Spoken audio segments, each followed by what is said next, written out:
Hari ini kita sudah masuk di pitching day, di mana para challenger itu akan diberikan waktu 3 menit untuk bertemu ketiga coach. Mulai dari saya pribadi, ada coach Tio dan juga ada coach Jupaka.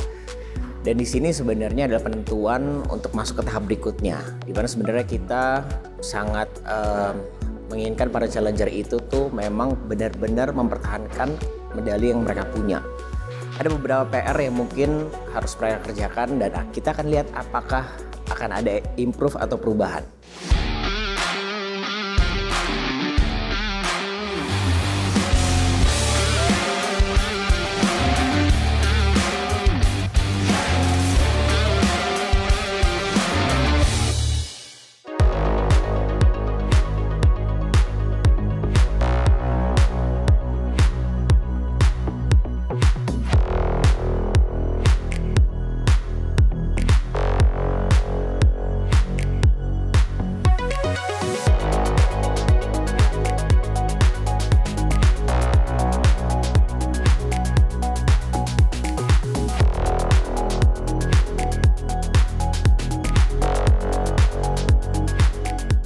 Sebetulnya yakin nggak yakin itu kalau buat saya nggak begitu penting ya.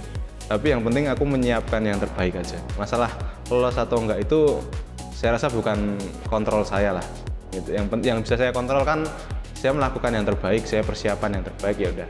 Saya sih yang saya yakini saya akan berangkat ke Bandung gitu. Deg-degan, cuman kayak ya udah santai aja, biasa aja. Karena balik lagi aku tuh kalau di sini tuh nothing tulus aja gitu. Kalau lolos, alhamdulillah. Kalau nggak lolos ya nangis itu aja. Dan kayak ya udah nothing tulus aja, karena bagi aku yang paling penting tuh aku pengen tahu sebenarnya feedback dari coach-coach ini apa gitu. Dari financial projectionnya menurut mereka kayak gimana, bisnisnya dan segala macam. Itu sih yang lebih penting buat aku gitu, daripada lolos nggak lolosnya. Halo, selamat pagi. Ya. Assalamualaikum, selamat pagi para coach. Salam diplomat, saya siap bikin gebrakan. Background pendidikan saya adalah teknik elektro, tapi saya punya pengalaman berhasil menyembuhkan belasan penderita kanker, belasan penderita stroke. Industri ini captive-nya cukup besar, ada 50 bio USD 1 tahun dengan captive B2B ini, dan kami fokus di Tier 2, Tier 3 city sebagai segmen utama. Dan di situ saya punya cita-cita menjadikan Indonesia lumbung pangan sehat dunia dan sustainable agriculture. Jadi sustainable agriculture itu di atasnya organik. Dan untuk saat ini kita sudah melakukan lebih dari 2.700 sesi konseling. Deg-degan itu better sekarang daripada pas awal gitu, karena mungkin beberapa hari pas waktu kita inkubasi kita udah mulai kenal sama coachnya, kita udah mulai kenal sama kakak-kakak Den gitu. Jadi yang sekarang emang lebih relax gitu. Yang pengen gue lihat dari para challengers di presentasi kali ini adalah karena dengan 3 menit mereka bisa kasih informasi apa aja. Kemarin di sesi coaching kita udah kasih beberapa kisi-kisi gimana caranya bisa bikin power presentation dalam 3 menit. Nah nanti kita akan lihat hasilnya. Ada beberapa yang gue jagoin, pengen tahu presentasinya akan sekece itu atau enggak. We'll see. Dan di tahun 2024 kami ingin mengoptimalisasi lahan kami di Bali secara vertikal dengan meningkatkan 3 kali kapasitas produksi agar dapat menambah calon-calon mitra pengolahan yang baru. Oke, pop-up store berarti satu pop-up store itu membutuhkan berapa biayanya? Untuk satu total pop-up store udah include secara overall total sekitar 26. Seberapa yakin kamu si nelayan misalnya punya budget lebih untuk beli energi dulu, meskipun dia akan efisiensi pada nantinya, dia akan dapat lebihan. Tapi ini market kamu mungkin secara cash dia nggak punya itu. Nah itu kira-kira kamu mensiasatinya gimana?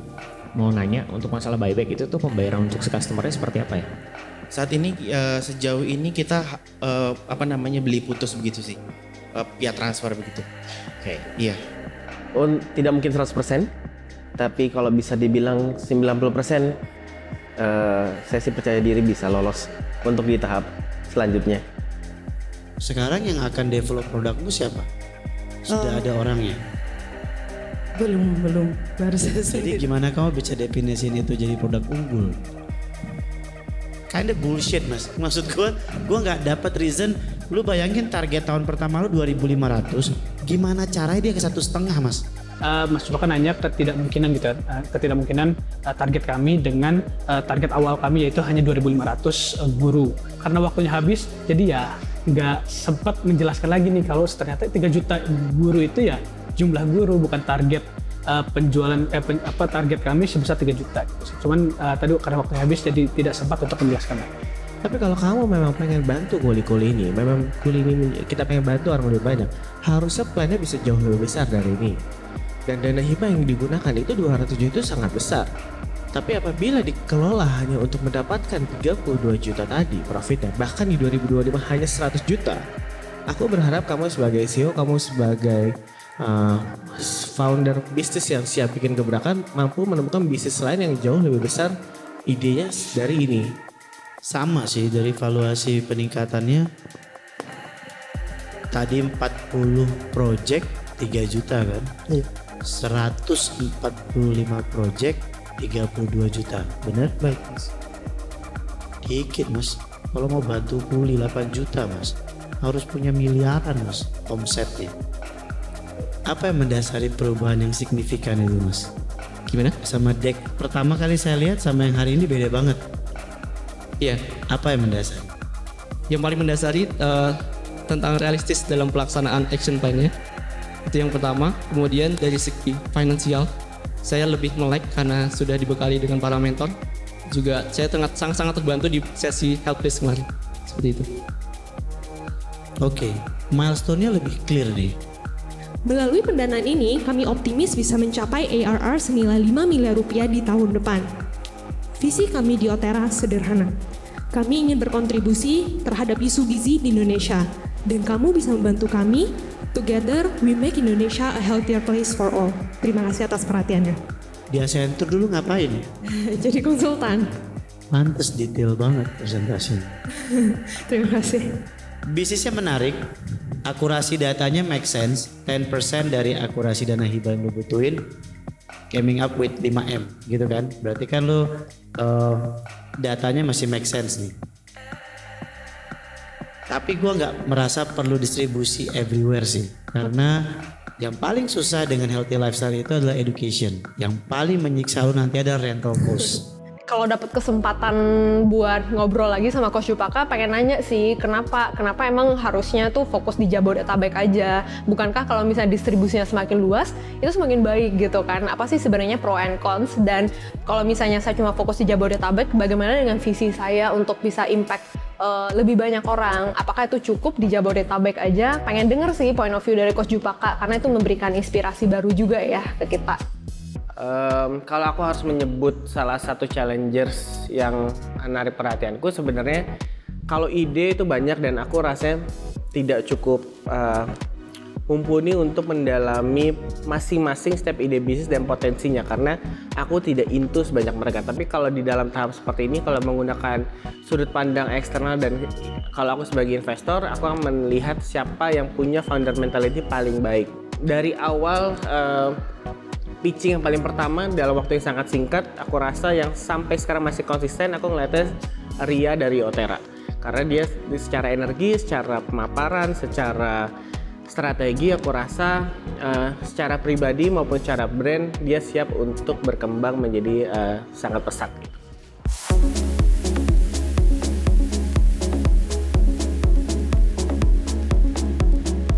Challengers! DC 2022 wow, siap bikin gebrakan. Keren. Oke, tepuk tangan dong buat kalian. Mewakili para coach di sini. Jadi sekarang sudah berapa hari berarti di Solo? 4 hari ya, seru banget. Ada 38 challengers dengan mimpinya masing-masing, dengan keseruannya masing-masing, dengan ilmunya masing-masing. Sudah sampai ke tahap berikutnya. Setelah ini bakal ada battle round, kita akan mengecilkan lagi challengers yang ada dari 38 menuju ke 18 challengers di battle round. Mungkin ada sedikit input dari Mas Tara? Ya, challengers teman-teman, kalian bisa lihat kanan kiri kalian, belakang depan. Itu adalah orang-orang hebat yang memberikan juga energi yang sangat hebat. Berikan juga tepuk tangan untuk mereka dan diri kalian sendiri. energi yang kita dapatkan itu tuh lebih dari 100%. Terima kasih karena sudah banyak sekali perubahan yang kami dapatkan. Seperti yang kita tahu, setelah ini kan kita akan masuk ke tahap berikutnya. Biar gimana pun, ya orang-orang di samping kalian ini nih, siapapun yang diterima nantinya, tetap dijalin seperti yang tadi kalian bilang, silaturahminya, karena kita nggak pernah tahu rezeki akan datang dari mana aja. Itu jadi tetap solid semuanya. Semangat sekali lagi. Silakan Coach Tio, ada yang mau tambahkan? Aku cuma mengingatkan bahwa ini kan semuanya adalah sebuah proses ya. Yang namanya kita lagi ada kompetisi, event pertandingan bola pun ada masanya kita kebobolan, ada masanya kita lagi kalah. Tapi tidak mengecilkan apapun tim itu baik atau buruk. Kita sendiri akan menentukan. Dan kita ini hasil dari performance dan pembelajaran ke teman-teman selama ini terlihat yang baik sekarang adalah nanti 18 yang terpilih adalah yang saat ini performanya lagi paling baik. Tapi aku pengen mengingatkan bahwa teman-teman sudah berproses. Tadi Coach Tara sudah bilang 110% sudah didapatkan sama teman-teman.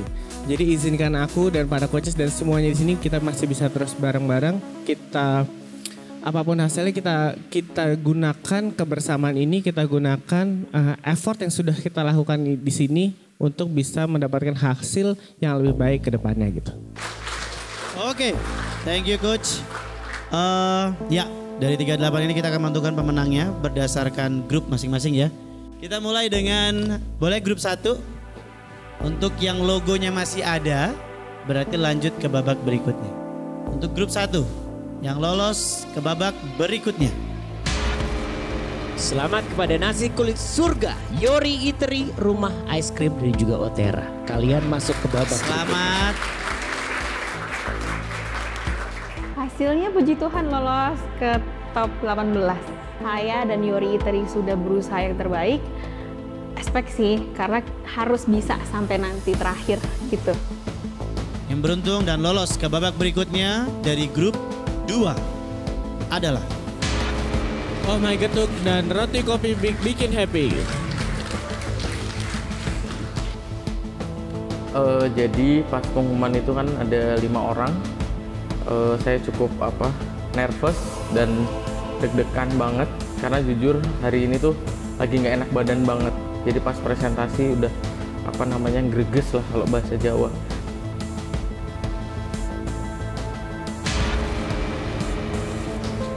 Aku bilang mohon maaf tidak bisa lanjut. Sejujurnya saya sudah memprediksikan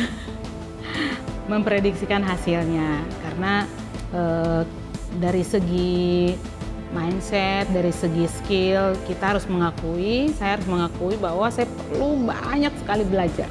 Ya, jadi waktu pengumuman saya belum bisa melaju ke selanjutnya. Saya bersyukur, sukacita lah. Bagi saya ini satu pembelajaran yang luar biasa.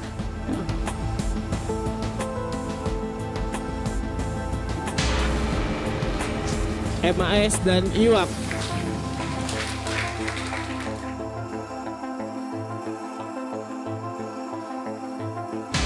Mohon maaf untuk estetik dari desa dan juga Homelink. Kalian tidak bisa lanjut ke babak berikutnya. Silakan. RDNB, Bell Society dan juga RDNB bisa kembali.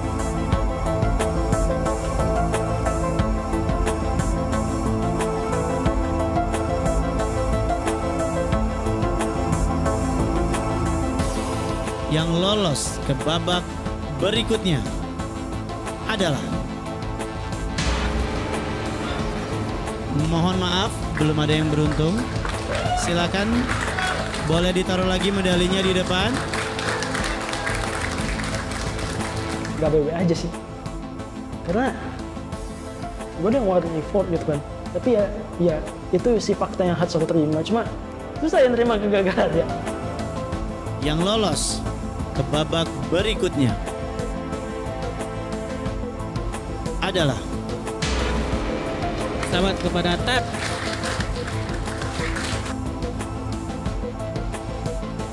Yang lolos ke babak berikutnya adalah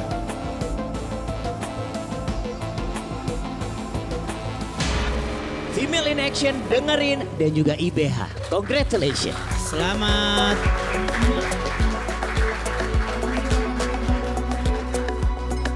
Proses pitching kali ini gue ngeliat banyak banget perkembangan dari para challengers yang sebelumnya banyak sekali wordingnya, sekarang lebih segmented, lebih clear juga directionnya. Sampai kita para coach juga bingung untuk menentukan siapa sih kira-kira yang bisa masuk ke babak better round. Nah, tadi kita udah lihat pengumumannya juga, banyak banget ekspresi-ekspresi yang seru dari challengers yang ada plot twist juga, karena ada yang kita jagokan di awal, ternyata pas presentasi kita nggak dapet hasilnya, jadi dia terpaksa keluar dari ekspektasi kita. So, selamat buat para challenger yang bisa masuk ke babak berikutnya. Yang belum beruntung bukan berarti nggak oke, cuma mungkin saat ini kebutuhan coach untuk season ini kita melihat beberapa aspek. Nah, itulah yang tadi kita pilih juga. Dan besok bakal lebih seru lagi, bakal ada better round, ada 18 challengers juga. Kita akan lihat keseruannya dan jangan lupa, keywordnya adalah paham, piawai, dan juga persona. Oke, challengers. Jangan lupa, ini baru setengah dari perjalanan. Masih banyak sekali keseruan yang bisa saya sampaikan mewakili para coach. Penilaian di sini berdasarkan banyak sekali aspek yang muncul.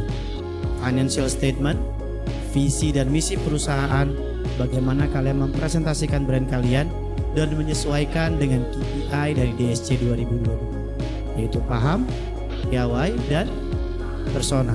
Jadi banyak sekali aspek yang kita lihat. Jangan lupa, besok akan ada battle round di mana para challenger akan bakal lebih seru lagi berkompetisi untuk mencapai ke babak berikutnya hingga memperebutkan dana hibah mencapai 2 miliar rupiah. Untuk itu, terima kasih buat babak kali ini. Kita minta semangat dulu dari 18 challengers yang lolos ke Battle Round. Challengers! DSC 2022! Good luck everyone. Nah, setelah keseruan kemarin di mana ada 38 challengers yang berlaga di babak sebelumnya di inkubasi, akhirnya terpilih 18 challengers yang masuk ke babak berikutnya atau kita sebutnya battle round. 18 challenger ini akan berlaga di battle round di mana mereka akan mengunjungi salah satu klub sepak bola kebanggaan warga Solo, yaitu Persis Solo. Selamat pagi semuanya, selamat siang. Menjelang siang kita sudah ada di dalam Stadion Manahan ya. Ini stadion kebanggaan Persis Solo, Stadion Kebanggaan Solo, dan Stadion Kebanggaan Indonesia. Challenge-nya adalah di masing-masing tim ini, kalian adalah tim bisnis development-nya Persis Solo.